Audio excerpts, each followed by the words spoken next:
اللہ کے محبوب علیہ الصلوۃ والسلام نے فرمایا کہ الا اخبرکم باہل الجنہ، میں تمہیں اہل جنت کے بارے میں خبر نہ دوں؟ تو پھر ارشاد فرمایا الضعفاء المظلومون، جو مسلمان کمزور ہیں، ظلم و ستم سہتے ہیں، تو آقا کریم نے فرمایا کہ وہ اہل جنت ہیں۔ چونکہ بہت سارے گناہ کا کفارہ ان پر ہونے والے ظلم بن جاتے ہیں۔ اہل ایمان کو دنیا میں جو تکلیفیں پہنچتی ہیں تو ان تکلیفوں کے بدلے میں ان کو اجر دیا جاتا ہے، حتیٰ کہ جو اہل ایمان کے پاؤں میں کانٹا بھی چبھتا ہے اللہ اس کی بھی ان کو جزا عطا کرتا ہے۔ اور ایک حدیث پاک میں آتا ہے کہ اہل بلا کو جو قیامت کے دن اجر و صلہ عطا کیا جائے گا تو لوگ آرزو کریں گے کاش کہ ہماری کھال اور ہمارا جسم لوہے کی کینچیوں سے کاٹ دیا گیا ہوتا، تو آج جو صلہ اس کا حشر کے روز دیا جا رہا ہے۔ تو حالات میں بعض اوقات اس طرح کی صورت بن جاتی ہے کہ یا آپ ظالم بنیں یا آپ مظلوم بنیں، تو اس وقت مظلوم بننے کو اختیار کر لیجئے گا، ظالم کبھی بھی نہ بنیے گا، چونکہ ظالم کا ٹھکانہ آتش دوزخ ہے اور مظلوم کی جگہ اللہ کی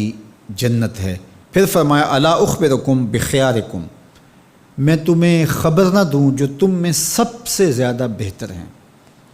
تو پھر جھولیاں پھیل گئیں، تو فرمایا تم میں سے سب سے اچھے وہ ہیں کہ جو اچھے اخلاق کے حامل ہیں، جن کا خلق اچھا ہے، جن کے رویے خوبصورت ہیں۔ اور پھر آقا کریم علیہ السلام نے فرمایا الا انبئکم بشرارکم، میں تم میں سے جو شریر ترین لوگ ہیں ان کی خبر دوں،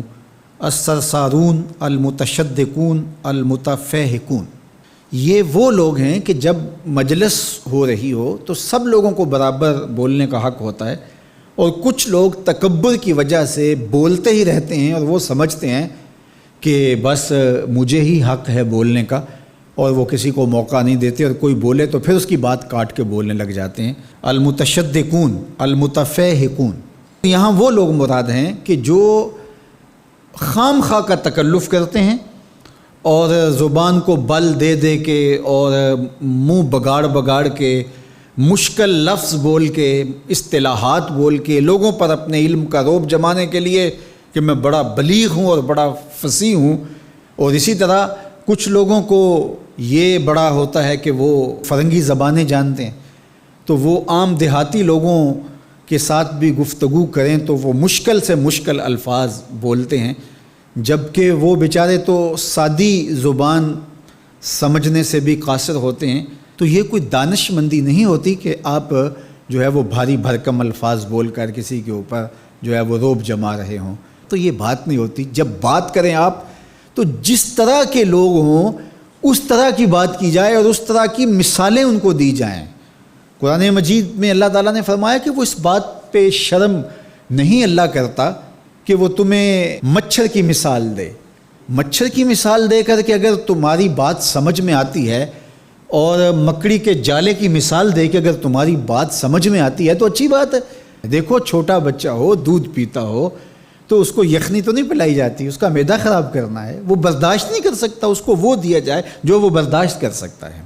اس لیے آپ کے مخاطبین کس طرح کے ہیں؟ کلم الناس علی قدر عقولہم لا علی عقولکم، میرے اور آپ کے آقا و مولا نے فرمایا جب بات کرو تو لوگوں کے فہم کے مطابق کرو، اپنے فہم اور اپنی عقل کے مطابق نہ کرو۔ علامہ اقبال علیہ رحمہ کی شاعری